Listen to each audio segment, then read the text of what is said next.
Baby Noy, gusto mo na regalo galing kay Mami? Opo, Mami. Talaga? Gusto mo? Oo nga. Pumikit ka na muna.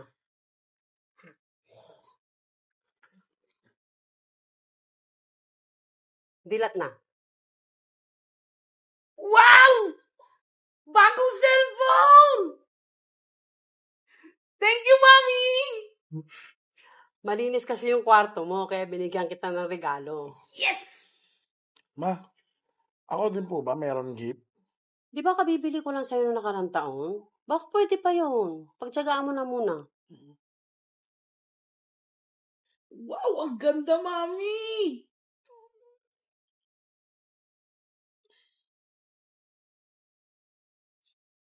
Rex, come in. Please get the car ready. Do you copy? Copy, sir. Andyan ka lang pala? Okay, let's go!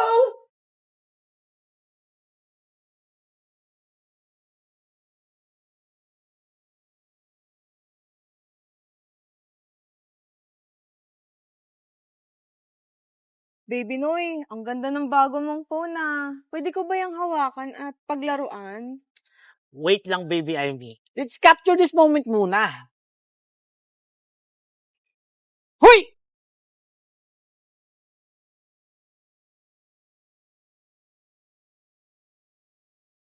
Rex, get the phone now! Copy, sir. Oh, ano pa inaantay mo? Kunin mo na!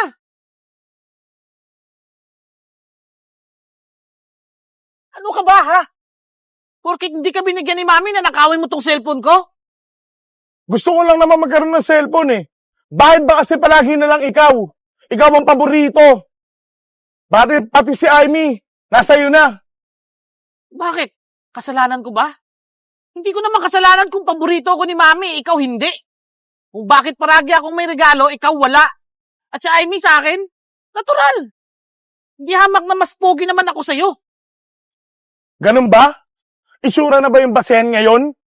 Oo, sometimes. Hindi ko nga alam kung kapatid mo talaga kita eh. Tingnan mo nga yung itsura mo. Ang itim-itim mo. At yung katawan mo, tingnan mo. Ang taba-taba mo. Hindi ka tulad sa akin. Perfect. Kala mo katangkaran eh, no? 6-footer ka ba? Hayaan mo. Hindi na ako manghihingi ng pera kay Mami o kung ano man. Gagawa ko ng sarili kong pamamaraan.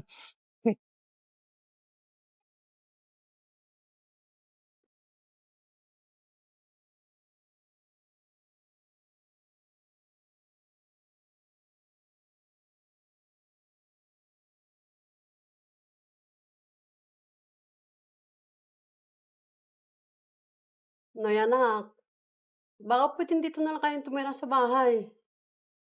Malaki naman itong bahay natin eh. Mami, hindi nga pwede. Gusto kong umalis dito. Hindi pwedeng habang buhay na lang ako nakasuksok dyan sa palda mo. Nak, hindi naman ako nakikialam sa buhay niyo. Ang gusto ko lang yung nakikita kita dito. Ang kulit mo naman, Mami. Gusto ko rin magkaroon ng sariling pamilya. At yun yung bagay na hindi mo kayang ibigay sa akin. Rex, please get the car ready. Do you copy? Yes, sir. I copy. Tara. Oh, saan kayo pupunta? Sa lugar kung saan wala ka. Pero kuya, halos ikaw na ang lakas ni Mama. Oh, di ba naiinggit ka sa akin dahil ako yung paborito ni Mami? Dalawa na lang kayong natira dito. So baka maging paborito ka na niya. Tara na, baby.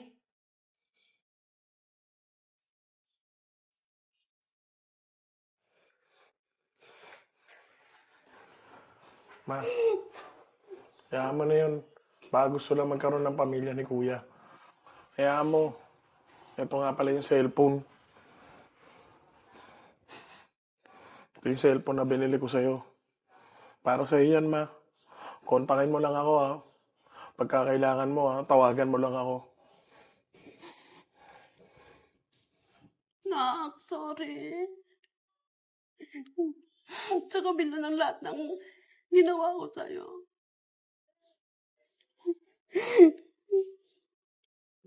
May mga bagay na ibinigay ako sa kapatid mo na hindi ko pinaranas sa'yo. At diyan ka pa rin lagi sa tabi ko. Ikaw pa rin ang tabi ko, anak. Hayaan mo. Mabawi ako sa'yo. Magsisimula tayo ulit, anak. Sorry talaga, anak. Mahal na mahal kita.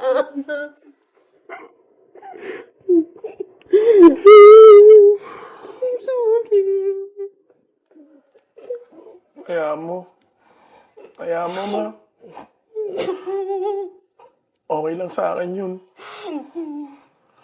Basta, narinig ko yung sabihin mo sa akin, mahal na mahal mo ako.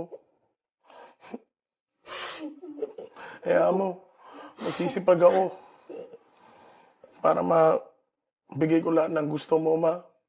Mahal na mahal kita.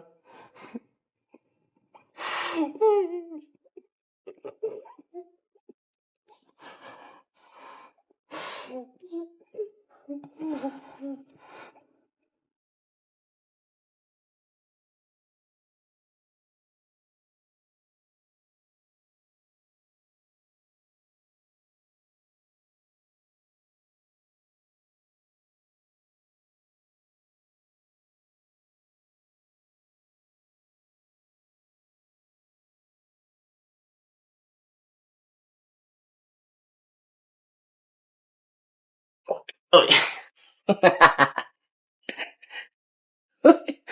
Uy. Okay. Hi, miss. Magkano? Depende. Kaya mo ba ng 2.5? 2.5? Ang mahal man. Pwede ba bawas? Isang gabi lang. Romantic naman ako eh. Romantic? Hindi wow. 500 minimum neto, boy. Mahal ah. Ayan. 9 pesos? Oo. Manood ka na lang ng Vibon X. Nakatipid ka pa. Kuripot mo eh.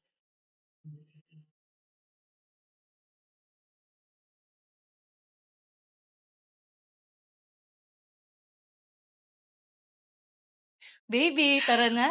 Let's go. Hindi ka nawa? Kanina pa. Tagal mo. Naglalaway ka no. Oh, wait lang.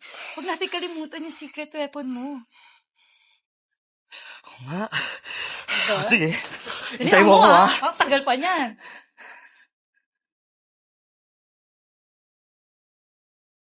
Huwag mo nang inumin. Kaya mo pa naman.